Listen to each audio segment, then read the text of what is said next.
জীবনে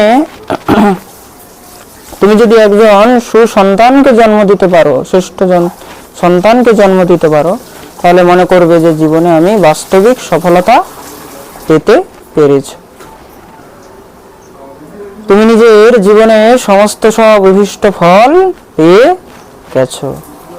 প্রেম সে বলো। ভগবতী সত্যবতী এক কথায় রাজি হয়ে গেল।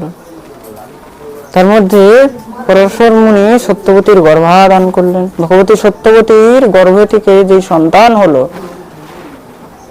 সেই সন্তানের নাম রাখা হলো দ্বৈপায়ন। কি নাম রাখা হয়েছে? দ্বৈপায়ন। জন্মগ্রহণ হয়েছে দুইটি দ্বীপের মধ্যে, কেউ যেমন না দেখতে পায়।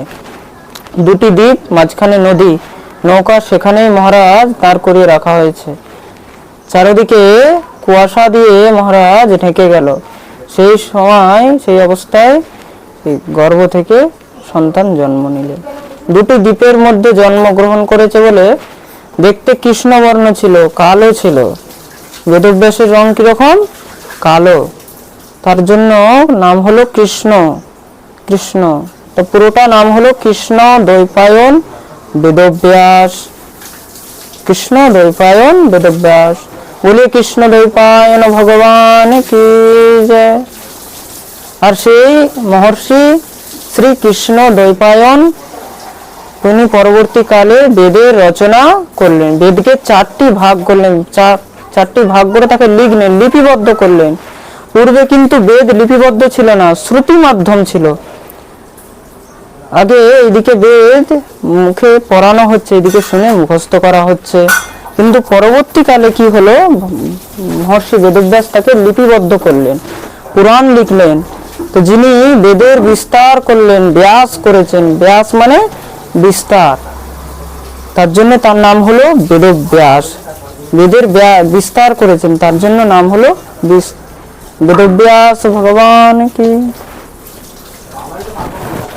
বেদের চারটি ভাগ করলেন, ঋগ যজুর সাম অথর্ব। বেদশ্চৈত্র অধুর তৃতীয়া। ঋগ্বেদ, যজুর্বেদ, সামবেদ, অথর্ববেদ।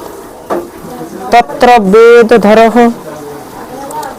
ঋগ্বেদের আচার্য হলেন নিজের শিষ্য ঐল ঋষিকে। কাকে বানালেন? জোরে বলো। ঐল ঋষি নিজের চার শিষ্যকে চারটি বেদের আচার্য বানালেন। সাম গো জৈমিনী কপিহি। সাম বেদের আচার্য বানালেন জৈমিনী মুনিকে। কৈল মুনিকে বানানো হলো আর বৈশায়ম্পন এবৈকম। যজুর্বেদ পড়ালেন বৈশাম্পায়ন মুনিকে। তৎপশ্চাৎ সুমন্ত মুনিকে পড়ালেন অথর্ববেদ। পুরাণের রচনা করলেন, 17টি পুরাণ রচনা করলেন। পুরাণের আচার্য কাকে বানালেন? ইতিহাসম পুরাণম পিতা মহর্ষণ। শ্রী সুতজি মহারাজ বলছেন, মহর্ষি বেদব্যাস ইতিহাস পুরাণ রচনা করলেন।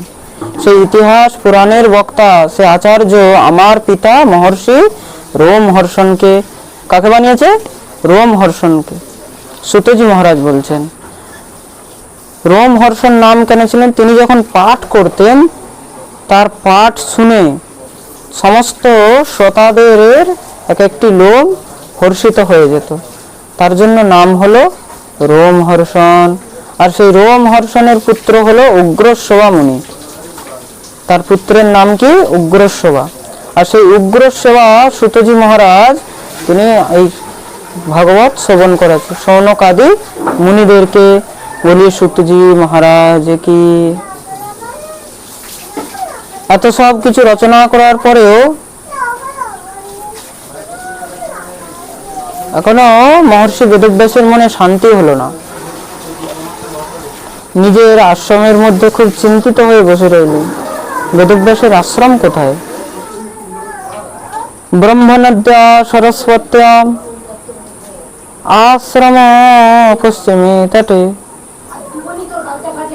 সম্নপ্রাস ঋষীনাম সত্রবর্ধনম বনভ্রন্ত্যা সরস্বত্য়া আশ্রম পশ্চিমে তটে, ব্রহ্ম নদীর পশ্চিম তটে সেই আশ্রমের নাম হলো সম্যপ্রাস। কি নাম? সম্যপ্রাস, চবনপ্রাস নয় কিন্তু। ঠান্ডার দিনে এসে চবনপ্রাসের কথা বেশি মনে পড়ে। প্রেম সে বলো রাধে রাধে। বসে আছেন খুব চিন্তিত হয়ে, সেখানে দেবর্ষি নারদের আগমন হলো। নারায়ণ নারায়ণ নারায়ণ। নারদকে দেখে সঙ্গে সঙ্গে দৌড়ে গিয়ে প্রণাম করেছে, উঁচু আসন দিয়ে বসিয়েছে, পুজো অর্চনা করে। নারদ জিজ্ঞাসা করছেন, জিজ্ঞাসিতম তম ইয়ত্তত ব্রহ্ম সনাতন অথাত বিশোচসাত্মানম অকৃতাহ প্রভু। কি ব্যাপার হে মহর্ষি বেদব্যাস, তোমাকে দেখে খুব চিন্তিত মনে হচ্ছে। বেদব্যাস বললেন, কি বলবো প্রভু, আমার চিন্তার কারণ আমি এত শাস্ত্র এত গ্রন্থ লিখলাম, তবুও মনে শান্তি হচ্ছে না। এখনো মনে হচ্ছে কিছু বাকি রয়ে গেছে। বলে তুমি কি কি লিখেছো? বলে সব বলে দিন, এই লিখেছি ওই লিখেছি। নারদ হাসতে লাগলো, তুমি যা কিছু লিখেছো এগুলো কি মনে শান্তি হবে না?